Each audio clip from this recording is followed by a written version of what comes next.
In the late 1950s, Britain's first rock and roll star burst onto the music scene.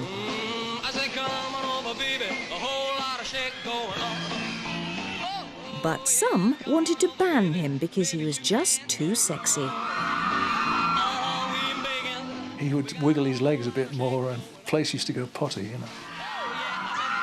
Because he made such an impact so quickly and had so many hits that you couldn't have ignored him. He was just so amazing. His successful recording career was matched by his on-screen hits. We're all going on a summer holiday. When I walked out of the cinema when I was 10 years of age, I knew that Cliff had changed my life totally. I first saw Cliff in the cinema when I was 5 and loved every minute of it. Now he's a national institution and an icon for Christians all over the world, and it keeps him very busy.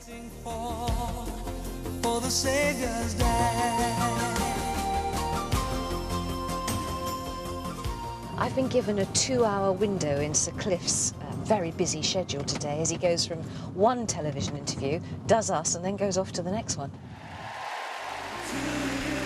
But it's all par for the course for the man who packed the Royal Albert Hall with 6 concerts to celebrate his 70th birthday this year. Fly me to the moon, let me loose upon this stage. I'm intrigued that a man who's been in the public eye for so long has managed to keep his private life, well, private. He's secretive in the sense that there's got to be a part of his life that he's not going to share with everybody. He puts much of his happiness down to the faith he embraced in his early 20s, which has become a vital part of his life ever since. And I like where I am. I like who I am. I like what I am. I like what I do. It's fantastic. I want to find out what his religion means to him now and how he squares his fame and fortune with his values and faith.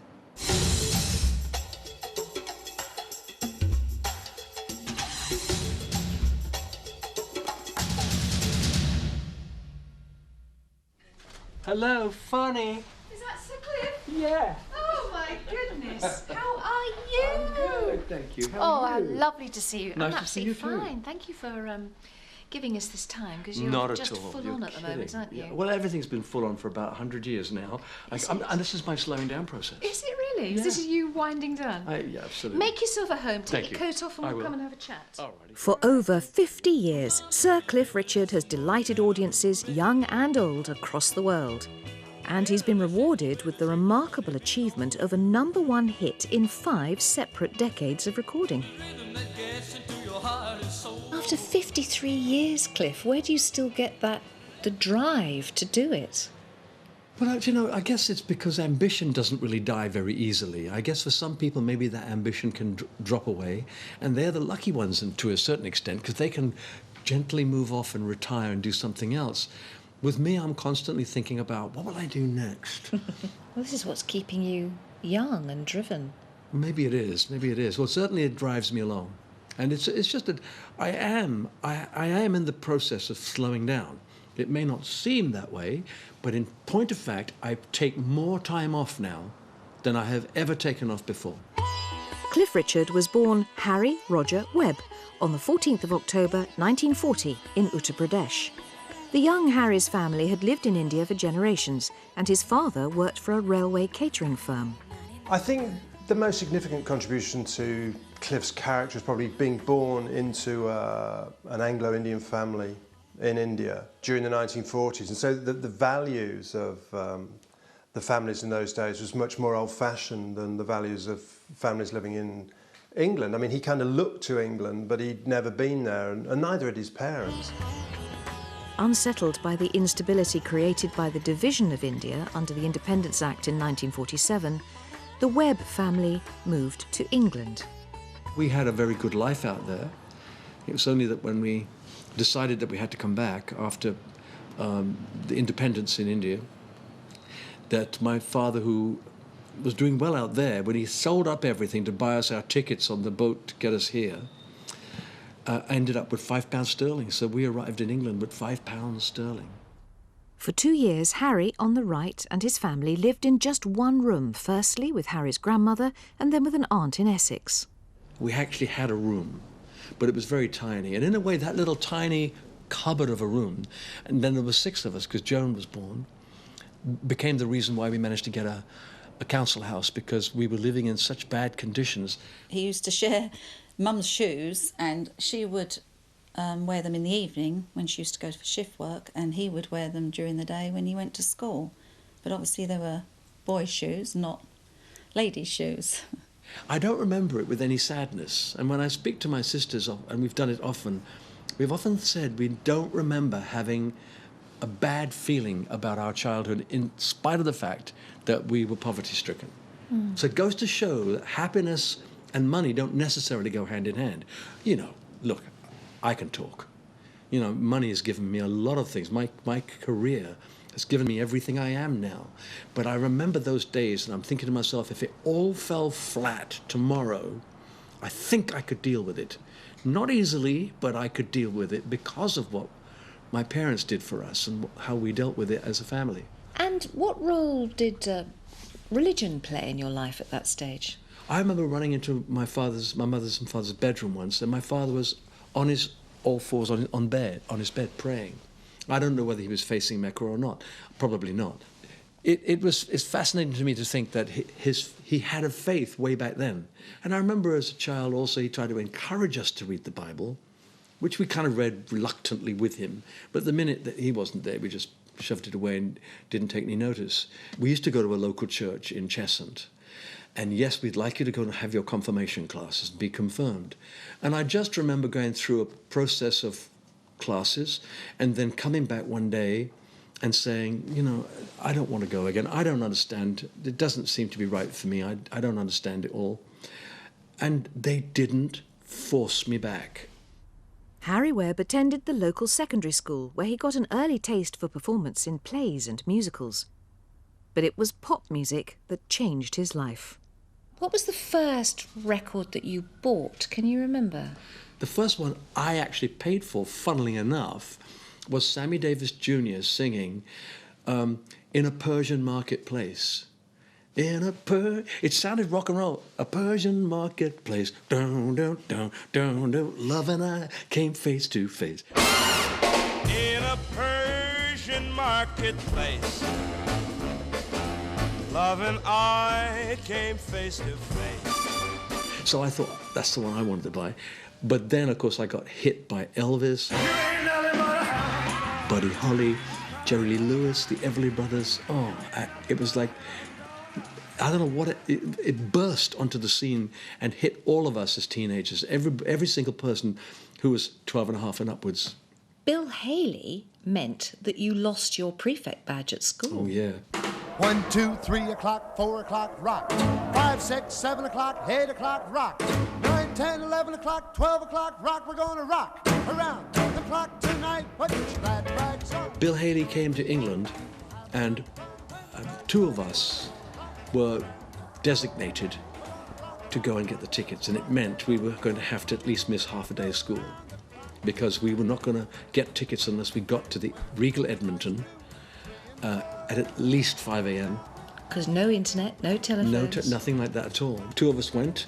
Actually, a group of us went. We queued up. Even then, having gotten there at 5:30, the only seats we could get were right up in the gods, you know, and we did. And we got home at about lunchtime, and then we all thought, oh, come on, we've missed half a day, we might as well take the whole day off. And somebody snitched. To this day, I don't know how the headmaster found out, and we were hauled in front of him. Our prefect's badges were removed. We lost them for about a fortnight. We lost all our privileges for a fortnight. But it was worth it. And this was the son who was not a rebel. And I wasn't the rebel. No, I wasn't the rebel at all, but I did take that day off. After he'd seen Bill Haley, he came back and he said, this is the life for me. I mean, I remember him standing me on a chair in the dining room and playing Bill Haley's songs and saying, just listen to this man, just listen to him. And from then on, Bill Haley was always my favourite, because I suppose because Cliff was saying, you know, this is what I want to be.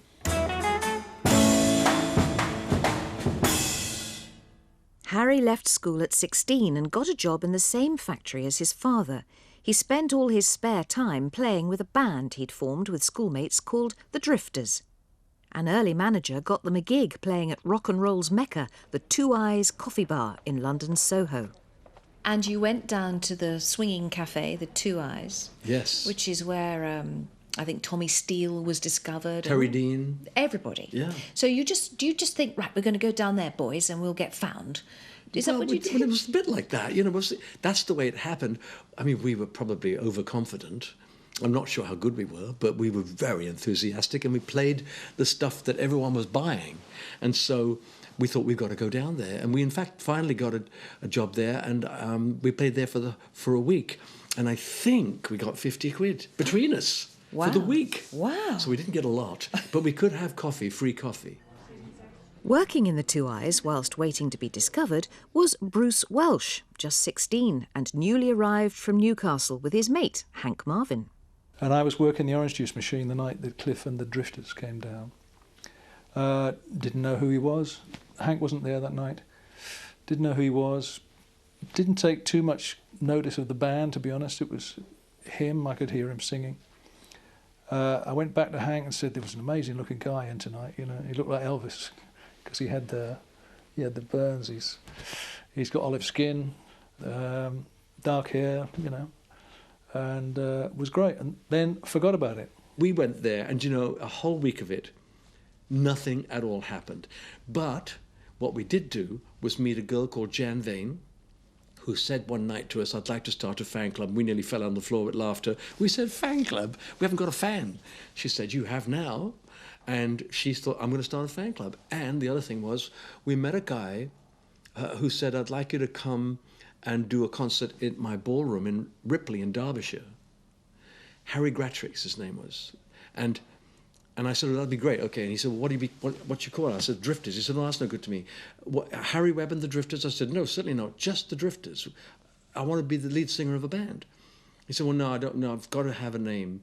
And then we went down to a little pub and sat down and thought names. And the final names were Russ Clifford.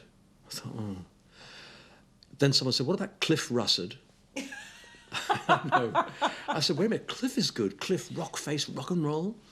And then somebody else suggested Richards. And then Ian Samwell, who in fact wrote Move It, the first record I ever made, and hadn't written it at that stage, said, "Take the S off Richards, and you've got, first of all, two Christian names, and Richard could be a little tribute to Little Richard." So I went, Cliff Richard and the Drifters sounds great. And I performed for the first time as Cliff Richard and the Drifters in Ripley in Derbyshire. How so it was a major change, even though we weren't discovered there. There were big things happened to me, though. Come on, pretty baby, let's Within weeks of that concert, the band released their first single, Move It, written by guitarist Ian Sandwell. It went to number 12 in the charts, and the band were offered a tour. But Cliff knew he needed better musicians to get to the top. And your school friends get pushed aside? Yeah, well, the drummer stayed with me. The guitarist could never cut it at all. And I couldn't cut it as a guitarist either. So the guy who was acting manager, John Foster, went back to the Two Eyes and he said, "I can't believe it. There's a guy there. He plays guitar like James Burton, who used to play for Ricky Nelson and later played for Elvis, and he looks like Buddy Holly. And he's willing to come up and meet with you, but he says he won't come unless he can bring his mate." And his mate was Bruce Welsh. So we went round the corner, we went up a flight of stairs in Dean Street to a tailor's shop, and there he was, this apparition in a pink jacket. He was having his pink jacket made for the tour. And we went out to his council house in Cheshunt. He lived in Cheshunt in Hertfordshire. And we had an audition in the front room, doing a whole lot of shaking going on. That'll Be the Day, the sort of rock songs of the day. Baby, you can't go wrong. We ain't faking. Oh, lot of shaking going on.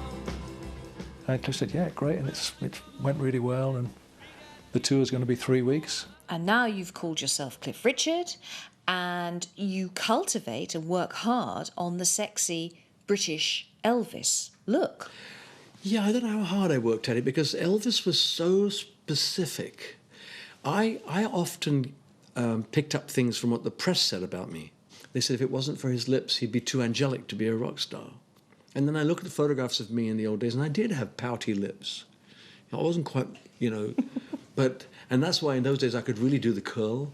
Oh, they got a mean streak. Ah, baby, got a mean streak. Well, if you want to stay with me, be my honey, you must lose your mean streak. My lips have thinned out somewhat now. But, you know, once you get 50. And the hip, yeah. And the hip thrusting and the moves. Well, you see, what I did was, without even thinking about it, those little factors came in. During the tour, Move It went up to number 2 in the charts, and Cliff Richard and the Shadows were on the map. Hey, come and get it, it's Oh Boy! They were offered a slot on ITV's new pop show, Oh Boy, where Cliff's image was honed by producer Jack Good. I'd have to stand there, and he said, I want you to turn slightly to your left and lower your eyes and then look up. And when you sing that line, I want you to close your eyes. And he'd give me all these little things. I want you all to understand that now I am a man. So learn to look. I always say I was never sexual on stage. Sensual, yeah. I like the word sensual because sensuality is an innate part of being human. That's a part of all of us. Cliff benefited from being on the Oh Boy show, and British teenagers kind of felt like at last we've got a guy that can sing rock and roll, and he comes from England and he looks good and the song sounds good. All the girls were screaming. We loved it. I mean, we were kids. Why wouldn't you love it? You know. And I used to sidle up to Cliff and sort of, still playing, and go, do you fancy a riot? And he would wiggle his legs a bit more, and, you know, and the place used to go potty, you know. I mean, there was a kind of a Cliff mania. He was the one that, I mean, he told me about when he was at the Shepherd's Bush Empire in, must have been in 1958, where you know, you couldn't get out of the building because it was surrounded by girls, and he had to run across the road and hide in a gentleman's toilet just to avoid fans. I remember just picking him up with my mum once when she allowed me to go to the Oh Boy show and seeing all these screaming girls outside and the police like pulling him across them all like this, and I was like, oh, he's going to get hurt, he's going to get hurt. But it was just so amazing. You know, suddenly your brother's coming out and all these girls are screaming and wanting to touch him and everything. Did you live the rock and roll lifestyle? I mean, girls must have been throwing themselves at you. Well, they did, yeah, they did. But we were protected so much. Maybe, you know, all sorts of things were thrown at all of us, to be honest with you. It was really a ridiculous period of time. It was the growth of a baby, the rock and roll baby that was suddenly coming into its own right. There was all this talk of, you know, this sexual freedom. Everything was thrown at us. I tried to stay away from it and succeeded most of the time. Cliff wasn't enjoying the girls like the Shadows were enjoying the girls. Let's put it that way. We enjoyed, you know, good times. I think because of his relationship with his mother, he had a tremendous respect for women, and he would never do anything.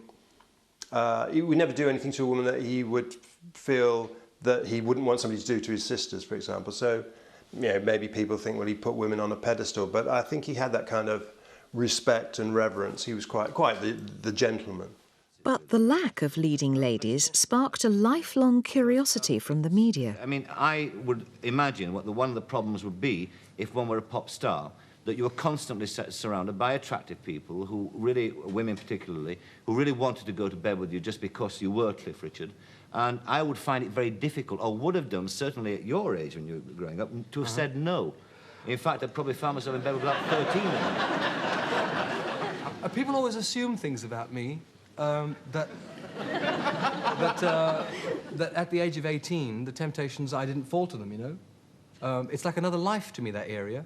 And of course there were women. I never slept around, I have to be honest and say that maybe it's a home background or whatever, but I always felt that I was going to save myself for somebody special. And there have been a few special women in Cliff's life. I dated Jackie Irving. She ultimately married Adam Faith, actually. And Jackie, she was just it's one of those times when you look, this gorgeous featured girl would be on stage, and yeah, I don't know whether we were in love or not, but it felt like it. And in fact, I remember talking to Peter Gormley and saying, what about if I wanted to get married? And he said, well, what's stopping you? I said, well, what my fans, what will I do with my fans?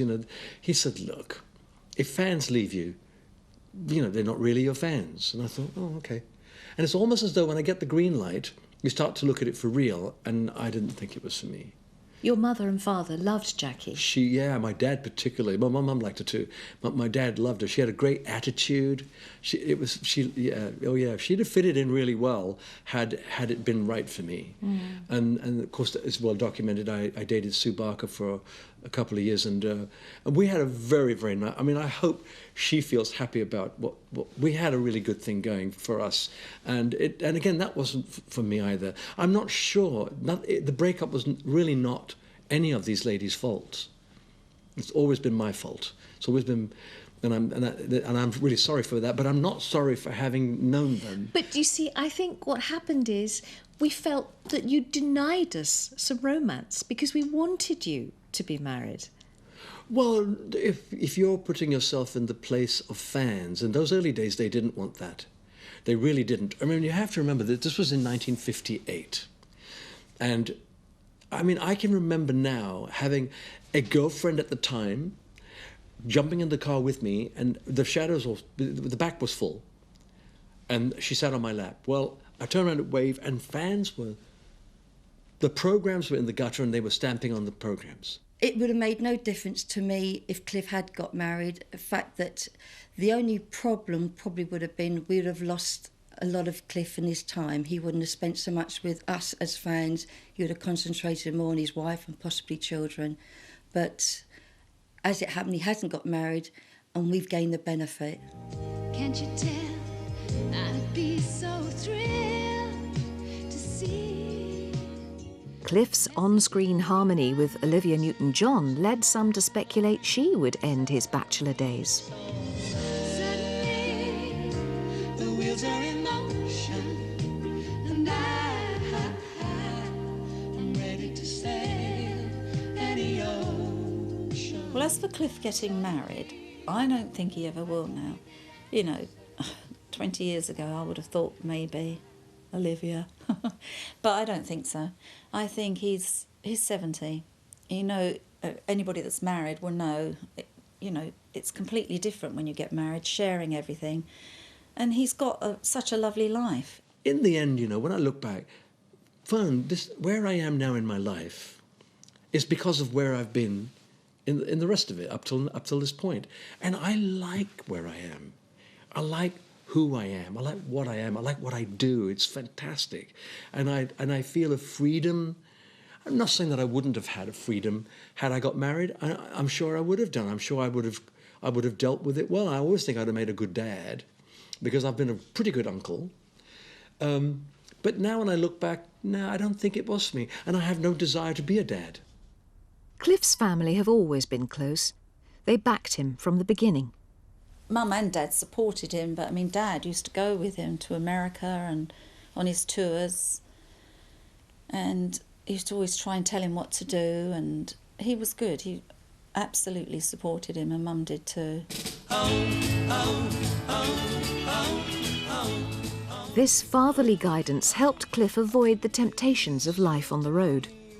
Drugs was probably easier for me to deal with because I never smoked. I was really lucky. I didn't like the smell of smoke. So all those things backstage that I thought were herbal cigarettes, well, obviously not. There's no way I'd have got into smoking pot or anything like that because I didn't like smoking. So you've avoided the smoking and the drugs. What about the booze? Was there lots of alcohol flowing? Yes. Funnily enough, though, at the very early part of my career, I didn't drink at all. Again, I didn't take to alcohol. In summer holiday, we spent, I think, a 6-week period in Greece, and we'd go out there, and they'd all be ordering their wine and I'd have my orange juice. And they said, you've got to try this. And it was such a romantic setting too, you know, the moon, the sea, drinking, they're drinking wine, me drinking fish from the river, from the sea. And I thought, I'm going to try this. And I tasted it, I thought, oh, it's all right, it's quite nice. Have you ever been absolutely legless? I have, only 2 or 3 times. And I didn't like, you know, the process of becoming drunk. In my case, all 3 occasions, they happened to me without me even thinking. I didn't go out to get drunk. The one terrible case was coming back from Birmingham. I had to get back to London to do something, and EMI had sent a car for me. I said, let's have some champagne. I got home. I managed to get out of the car, but I didn't go to bed that night. I lay out in my toilet floor so I could be near the loo, so that I could be sick.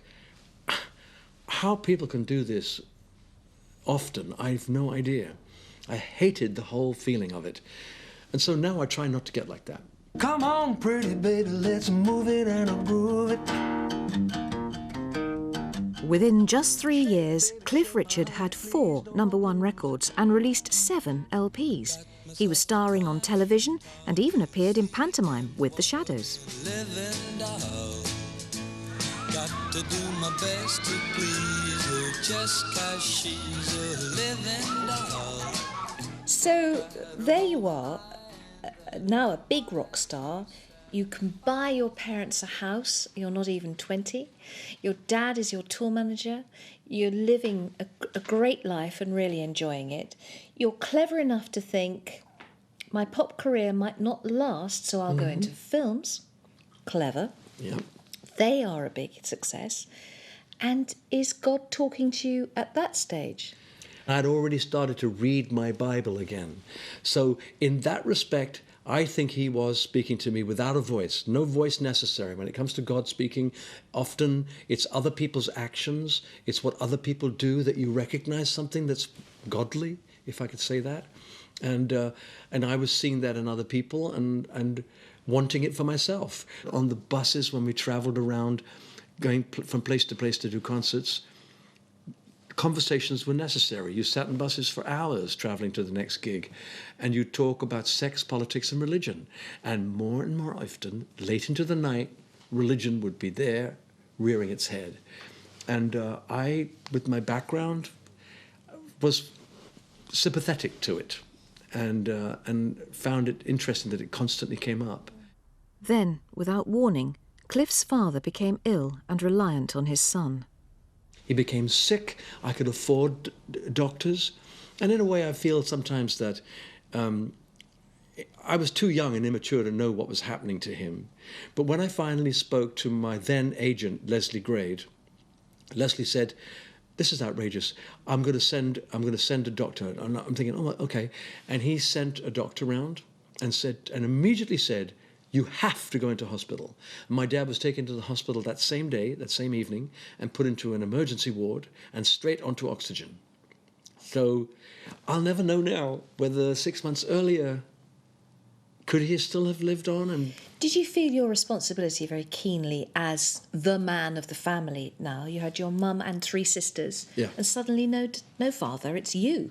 It struck me hard, and when my father died, I bought the really big home, the first real showbiz rock star's home that I bought with 11 acres and all of that. And my family and I moved in. After his father's death in 1961, Cliff threw himself into his work and continued his film career in a movie which produced one of his best-known songs. The young ones, darling, we're the young ones, and the young ones shouldn't be afraid. This film helped cement his nice boy image. That band's gone out of tune. Hey, nay. Nay, now, Tal, you know, I've got perfect pitch. Isn't Cliff Richard a lovely, chubby lad? He's a chubby lad, me. And he started, cutting down on his calorie intake. And he's always sort of kept fit. You know, when it comes to exercise, he's also very disciplined, because if he's away touring, he'll get the local tennis pro to come in and give him a really good workout. And I've seen him in Portugal where his T-shirt, you could have wrung it out for an hour. It is absolutely soaking wet. He plays in heat like you wouldn't believe. I mean, I couldn't even sit in it for 5 minutes, but he'd play in it for an hour and a half. So he has that regimented discipline about him. A new slimline Cliff appeared by the time the film Summer Holiday came out in 1963. We're all going on a summer holiday. No more working for a week or two. Fun and laughter on a summer holiday. No more worries for me or you. For a week or two. Summer Holiday was probably the best fun we had making a movie. The downside for musicians is sitting around waiting to be called for your little, maybe a minute shot, you know. So at The Shadows we spent a lot of time writing songs, instrumentals, and in fact Cliff and I wrote Bachelor Boy. It was started in Greece. He said, son, you are a bachelor boy, and that's the way to stay. Son, you be a bachelor boy until your dying day. So I think he'd been in the press saying, I'm not going to get married until I'm 27, you know. And he, I don't know, what, 21 or 22. And I thought that's a long time away, and I thought Bachelor Boy was just a great title. Every once in a while, a really great song comes along. But until one does, we like to give you Bachelor Boy. And who better to sing it than Clough Richard? And of course, I wouldn't know that the title Bachelor Boy would stick for the next 50-odd years, you know. He said, son, you are a bachelor boy, and that's the way to stay. At the premiere for Summer Holiday, the crowds were so dense that Cliff himself wasn't even able to get through, and the Shadows enjoyed all the limelight for themselves. Behind the scenes, though, Cliff had been hit hard by his father's death. It certainly made him question religious values, and, you know, kind of wondering like what had happened to his father, where was he now? I think maybe somebody had suggested going to a séance, and that was the area when, in fact, yes, I think he did contemplate going to a séance. And Hank Marvin from The Shadows was already a Jehovah's Witness, and he said to Cliff, well, you really shouldn't get involved in sort of trying to contact the spirits because, you know, the Bible forbids it. And Cliff was so, well, where's that? That ended up with him sort of reading the Bible, also getting interested in religion and getting interested in the Jehovah's Witnesses. On a US tour in 1963, Cliff spent time with Jehovah's Witnesses and was intrigued by their faith. He hadn't signed up, though, and then a meeting with Bill Latham, an RE teacher at his sister Joan's school, changed his life. I met Bill, and we spent the whole night arguing, and all about religion. I was heavily into my Jehovah's Witness thing, and I was out to prove a point, and he very gently cajoled me and gave me his side of the story, and that's how we met. And I found it interesting talking about religious things with him. He introduced me to other people he knew who had been Christians longer than he had been a Christian, and I suddenly was confronted with Christianity in a very real way. So our friendship grew from that. A committed Christian, Bill Latham held regular Bible study classes, which Cliff began to attend. We used to sit for hours and talk and chat and discuss and look at bits in the Bible, and probably did that for a year, 2 years. And it was all very frustrating because the answers never seemed to get through. I mean, he'd ask the same question sort of one day and then ask it again 6 months later. So you thought, oh, you were hitting your head against a brick wall. The quote I remember reading and being led to by friends, you know, I am the way, I am the truth, and I am the life. And, you know, and people can't come to God except you come through me. And I'm thinking, I've got to take that for what it is. He couldn't possibly lie about something like that. And if he did lie about it, then he's the absolute scoundrel. And of course, who thinks of Jesus as a scoundrel? Nobody. No faith, no philosophy even thinks of him as a scoundrel. So I just believed him and then lay on my bed one night thinking, okay, I don't know what this is going to mean, but I'd like you to take over. And I can't say I felt anything particularly that night. And it's many months later that someone else said to me, oh, you've changed. And I thought, oh, maybe I have. In what way? Well, I used to swear a lot, And I met this person in Paris. I'd been doing concerts there with the Shadows, and this guy ran up and said, "Hey, how are you?" And I can't remember who he was even. Anyway, we talked for a while, and that's when he said, "Well, you've changed." And I said, "Oh, really?" He said, "Well, for a start, you haven't sworn once." So I took that as a very positive thing, that something, my commitment had meant at least that much to me, that I was making some changes. And from then onwards, it's kind of history, really. My life changed in front of people.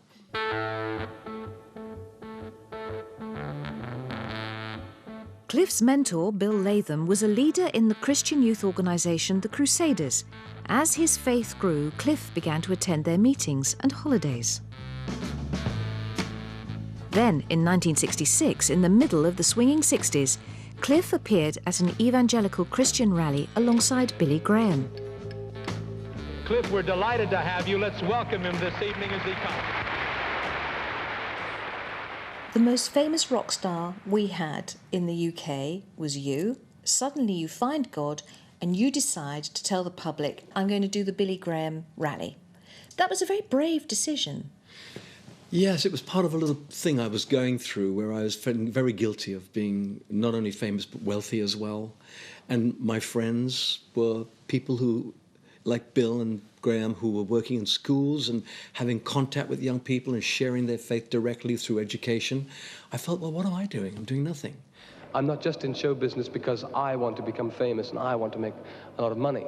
I do it now because I can give that service to God, and I can do things like this because my name happens to be Cliff Richard. It wasn't particularly cool to be overtly religious in any way, and particularly to be a Christian, when you think of the whole kind of mood of the 60s, which was very much challenging all that.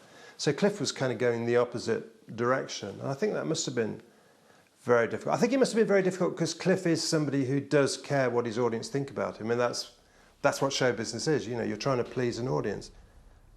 Many people thought Cliff had committed rock suicide with his religious views or religious output. I'm not an expert on the Bible. I think there's somewhere in the Bible that says something about you mustn't set yourself up as an image against the Lord or something like that. And I think he felt he was so big, so enormous, that he shouldn't be doing it. Cliff felt so strongly, he took an A-level in theology and out of the blue called a press conference to tell the world he was quitting pop. Then changed his mind. The minute I found I could do gospel concerts as a Christian, do TV shows, and I was booked to do TV shows that were based and aimed at spirituality, I felt satisfied. I felt that my commitment to it was actually being used through what I was as a pop star, and so I pulled back from it all. The trouble was I called the meeting with the press and told them I was going to stop. I should never have done that. It's just that I was so excited about the prospect of something new and becoming valuable in life that I couldn't resist it. If I was doing it all over now, if it was happening to me now at this age, I would never tell the press until the day before I retired. Oh, nothing to tell us today? No. Just days after the rally, Cliff's mother remarried, and Cliff sold the big family house. He bought homes for his sisters and aunt and went to live with Bill Latham and his mother, Mamie, in Finchley. When, in fact, the house was sold, he said, look, my mum and I live on the edge of London. If you want to come, I don't think we'd planned to have it go on for a long time.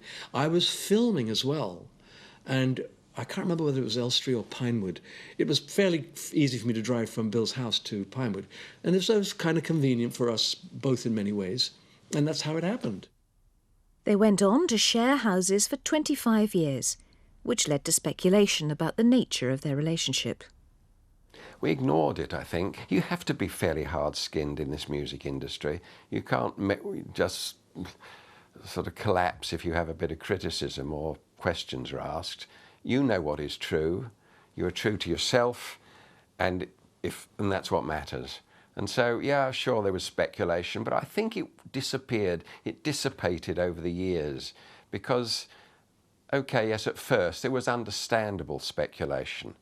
But I think after a while people say, well, yeah, we understand this, it works. They're good pals, they share a roof, but that's as far as it went. And now I've got a lovely girlfriend.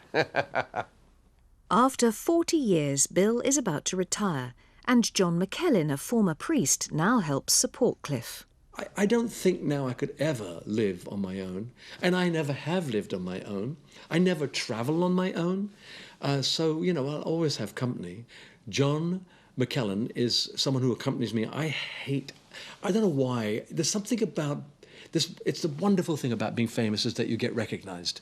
The trouble is that you find yourself so vulnerable, having Bill around to say, OK, Cliff, you've got to go. Someone else has got to be the baddie and get you out of there. John does that now for me. I never have to think about booking tickets for anything. He does all the computer work, and I don't even do email. If I want to do email, I say, can I dictate an email for you? And he sends it, love, Cliff. And so it's great when you find people who can become friends. Cliff's reputation as a wholesome family entertainer gathered momentum following his split from the Shadows in 1968. Over the next few years, Cliff represented the UK in Eurovision. Congratulations and celebrations when I tell everyone that you're in love with me. Presented his own television series, which brought together his love of pop and gospel. As I walk up to the crowd with my head among the clouds, we'll sing the songs we learned when we were children. Oh, yeah. And despite fears that his Christianity might alienate fans, he just gathered new ones. I followed Cliff, the singer. The fact that at some concerts Cliff's concentrated more on gospel songs was irrelevant. Some of the gospel songs are really nice, so I enjoyed the concert. And hey, Cliff was on stage. Hey there, Congress, you can... And families loved him. He was a regular guest on some of the country's most popular entertainment programmes, like The Morecambe and Wise Show.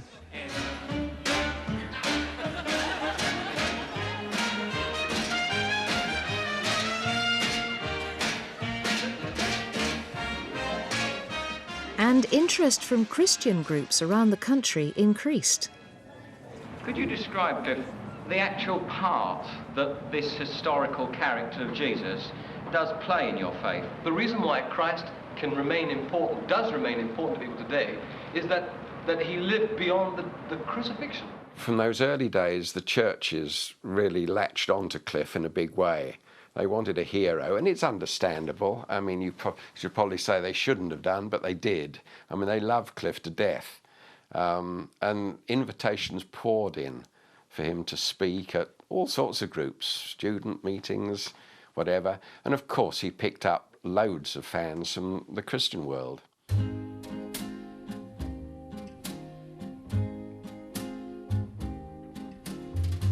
I'm looking out the window. In 1968, close friends started Tear Fund, a Christian charity which provides aid to countries in desperate need. Cliff became an ambassador and major donor. I think Cliff probably was one of the first pop stars to get engaged with raising issues of poverty and injustice around the world. As we know, since then, many have got involved, but Cliff was really a pioneer in that particular work. One occasion he was seen walking up and down Oxford High Street in a sandwich board, advertising fairly traded goods, which in 1970 we weren't aware of the issues and the opportunities that brought. In 1972, he made the first of what would become many trips for Tear Fund when he went to Bangladesh to support their relief work following floods which had left millions devastated. He has a photograph of a little emaciated baby just close to him. And him looking so sort of, I don't know, really grim, I mean sad and obviously hugely affected by the emotion of it. And I think that picture has ever since reminded him really of the haves and have-nots and our responsibility to care. And that was a real life-changing visit for Cliff.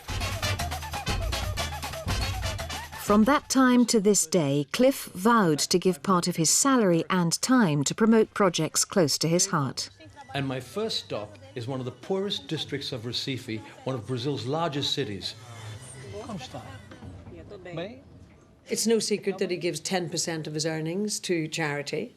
And I think that really is putting your money where your beliefs are. He is fantastic at helping charities.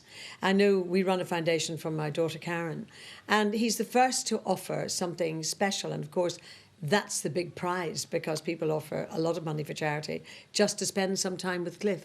So he's terribly generous. This charitable work led to a knighthood in 1995, the first British pop star to get this honour. The knighthood tends to go to people in commerce and politicians and people like that, doesn't it? And straight actors. So, I mean, being the first pop rock singer to get one of these is quite a fantastic feeling. As Cliff moved more into the musical centre ground through the 60s and early 70s, the hits dried up. Compared to what else was going on, you know, the Beatles and the Stones and the Mersey Beat era and all that stuff, a lot of it was a bit sort of au fait, looking back on it, a bit weak, a bit airy-fairy, I suppose. But so you're always waiting for that one, you know, the song that's going to go, wow, number one again. And those had deserted him, I think, in the 66 onwards. I think he took less detailed interest in his career, and so the records got a bit kind of sloppy. I mean, what was happening was he was basically going in the studio, the backing tracks would already have been done, Cliff would add his vocals, go out, and that was an album. This resulted in no top 20 hits in 1975, the first year Cliff had been out of the charts. But help was at hand. And there was this big renaissance. What do they call it? The Cliff Richard Renaissance period? Yeah, that was the period when I did an album with Bruce Welch of The Shadows. And he said to me, this album's got to be different.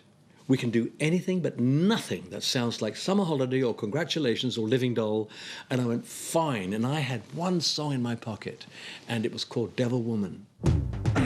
She's just a devil woman with evil on her mind. Beware the devil woman, she's gonna get you.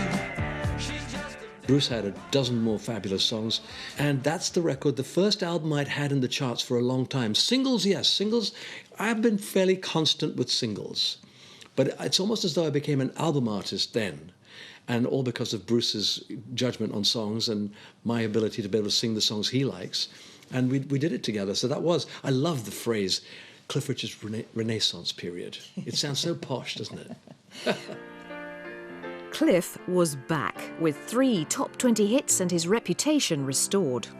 I've had many times, I can tell you,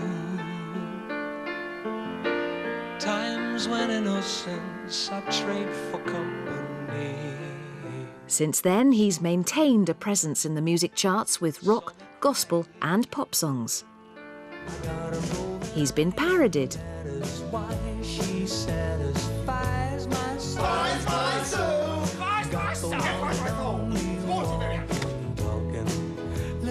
What does this button do? And cut from playlists by some radio stations for being old hat. Thy kingdom come, thy will be done. But his loyal fans keep him in the charts, camping for days outside the Albert Hall to buy tickets for his 70th birthday concerts, which he was happy to send up with the help of his sister and niece. Fly me to the moon, let me loose up on this stage. You are all I'm here for, so forget about my age. But Bold as Brass is my attempt to sing songs that I knew my parents loved, that I kind of knew but didn't really know. And it gave me a chance to sing these classic standards, songs like I've Got You Under My Skin, Love Me or Leave Me, you know, all these wonderful, tried and tested classics.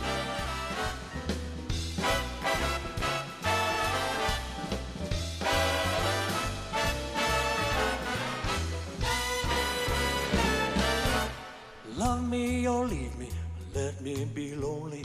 You won't believe me, but I love you only. And here 70. When we come back and do this again in another 10 years, when I will be looking 120 and you'll be looking 25, is there ever going to be the temptation that you just want to let it all go? Well, yes, it does happen. It's like sometimes when I'm in Barbados and I go, it's over. And usually about 2 or 3 weeks in, I catch myself sitting there with my glass of wine.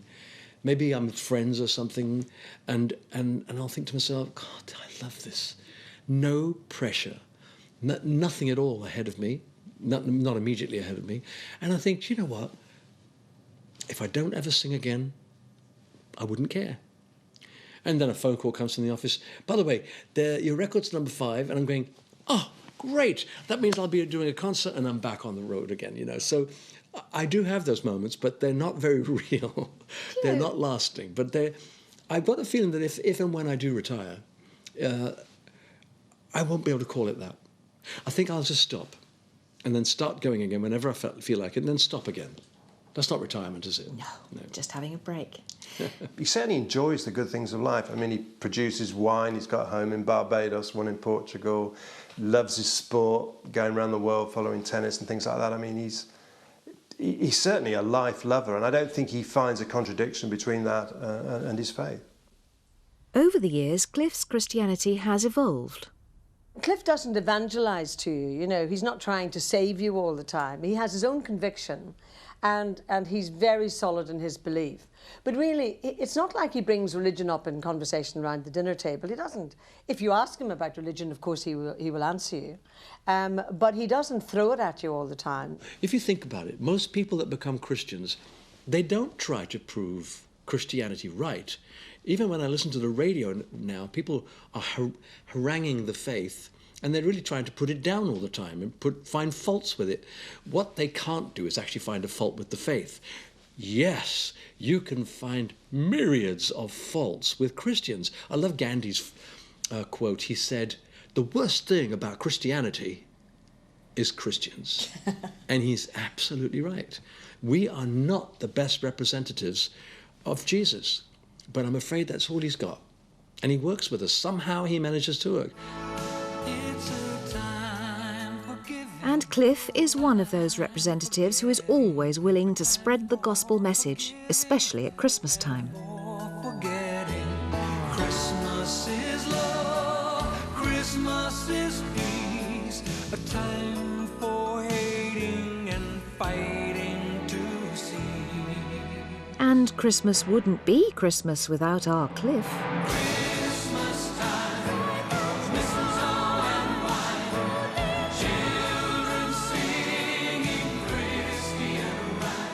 Cliff loves Christmas. He's always had a childlike attitude to Christmas, really.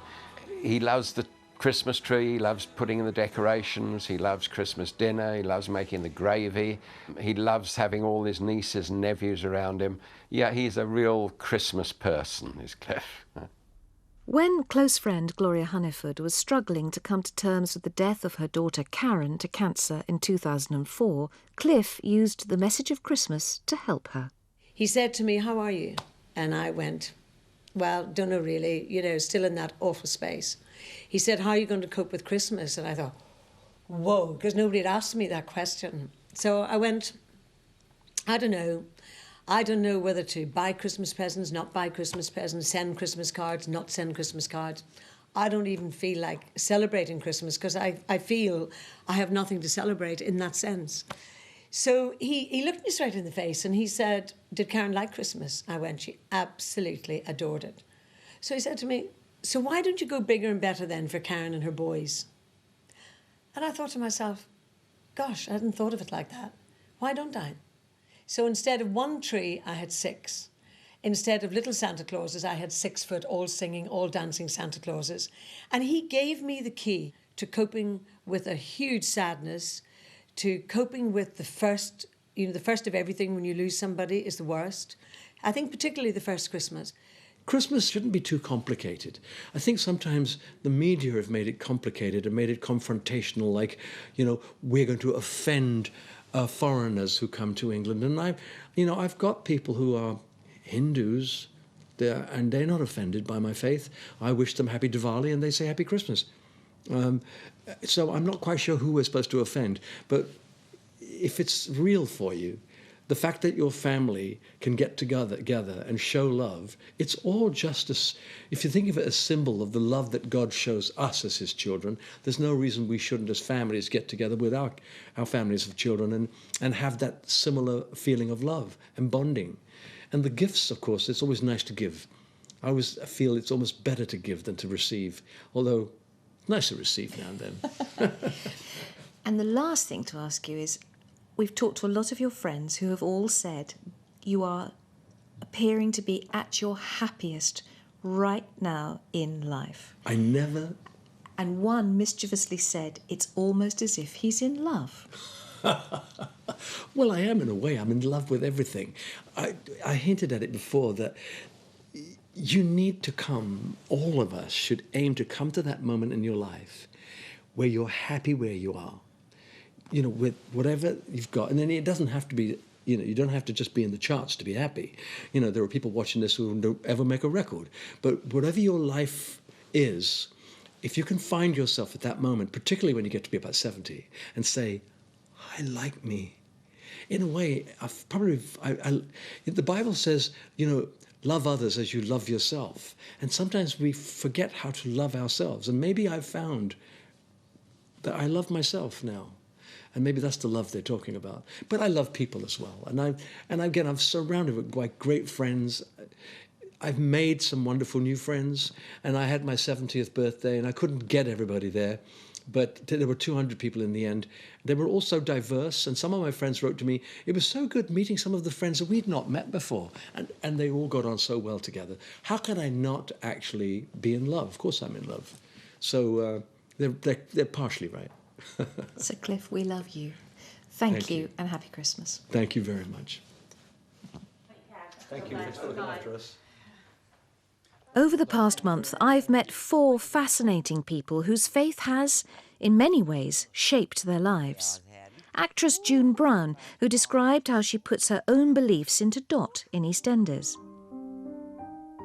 Clarissa Dixon Wright of Two Fat Ladies fame, whose faith helped her beat alcoholism. American civil rights campaigner Jesse Jackson, who always keeps hope alive. And Sir Cliff Richard, the rock and roller who has never been afraid to proclaim his faith. After 53 years of performing, Cliff has become a national treasure, and he still has a special effect on people who get to meet him, including me. Whoa, so he's just left the room, and he has given us the whole Cliff effect. It's an extraordinary thing. Whatever people might say, it'd be a bit, you know, sneer at Cliff and, oh, he's not really what he says he is, or whatever those words are. I'm going to use a very underrated word and say that he is nice. Nice in the way that he makes you feel good. You're happy to see him. He's very kind. He's open. And I'm really pleased that we spent this hour and a half with him today. He has been absolutely wonderful. And he is a nice man. Open your eyes on Savior's Day. Don't look back. A 4-part drama tells the story of the birth of Jesus. The Nativity starts tomorrow night at 7 here on BBC One. Next, it's Country Tracks.